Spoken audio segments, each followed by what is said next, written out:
তোর কাছে 2000 মাছ আমার বুতে এর ভিতরে কিছু নাই গা। আমার বুতে জুতার মার্কেটে কাজ করে, আপনারা তদন্ত করে দেখতে পারেন।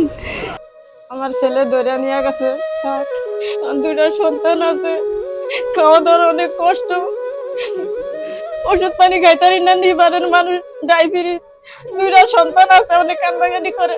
নাম গোলাম কিবরিয়া ইসলাম। উনি গুলিস্তান জুতার মার্কেটে কাজ করেন। সকালে উনি গোসল করে চাকরির উদ্দেশ্যে রওনা দিলেন। বিদায় শৈলে দরজায় দিয়ে বাইঙ্গা আমার স্বামীর ঘরে থেকে ধরে টাইনা ধরে নিয়ে গেছে। আমি কতবার বলছি যে আমার স্বামীকে আমার স্বামীকে শুধু অকারণে ধরে নিয়ে গেছে স্যার। ইনুস ছেলেটা মাছ বিক্রি করে, ও একলা একটা ছেলে হইয়া ও পুরো ফ্যামিলির মানুষটিরে চালায়। এখন যদি আজকে কতদিন ধরে নাইগা বাসায়, ওর ফ্যামিলির মানুষ অনেক নিশ্চয় হয়ে যেতেছে। আমি সুমন, আমার ছেলে দেখতে গেছে, অন্তর গ্রেফতার করে হারা লয়ে গেছে গা। আর এই ছেলের মানুষের ভালো লেগে যায়, ভালো করতে যায়, অনেক খারাপ হয়ে গেছে। আর পুলিশের এমন বাজে নিজন ছাড়েও না আমার ছেলেরে। আমরা দুটো ঘরে বাচ্চারেন দেখে মনে করি নেই, চলতো আমাদের ঘরে নাই।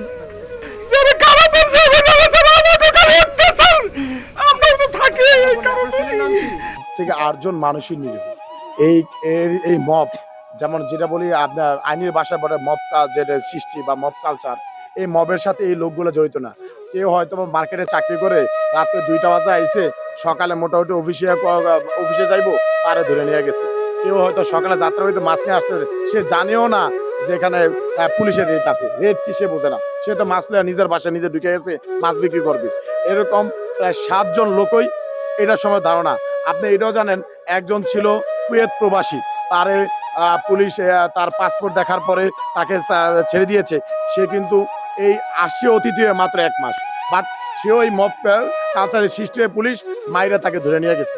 তাই আমি বলবো, এখানে যারা প্রথম ধরা হয়েছে, পুলিশকে আমি একটাই বলো, আমরা আইনের প্রতি শ্রদ্ধাশীল, এই এলাকার মানুষ আমরা আইনের প্রতি শ্রদ্ধাশীল।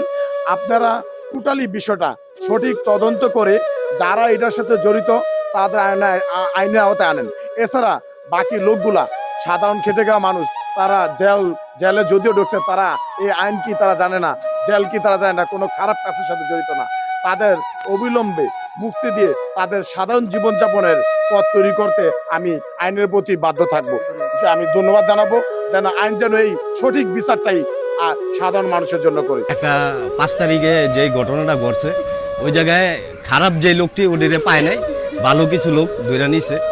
কিন্তু ওই ভালো লোকের জন্য আমরা ওই যে আমাদের রূপগঞ্জের এমপি মোস্তাফিজুর রহমান দীপু ভাই, আমাদের সংসদ, তার কাছেও আমরা এটা লইয়া গিয়েছি। যাওয়ার পরে হ্যাঁ কইছে যে আমার যতনি চেষ্টা আছে, আমি প্রত্যেকটা চেষ্টা দিয়া আমি এটা পূর্ণতা করবো, অগরে ছাড়ানোর ব্যবস্থা আমি করবো, কিন্তু আমার এটা করতে একটু সময় লাগবে।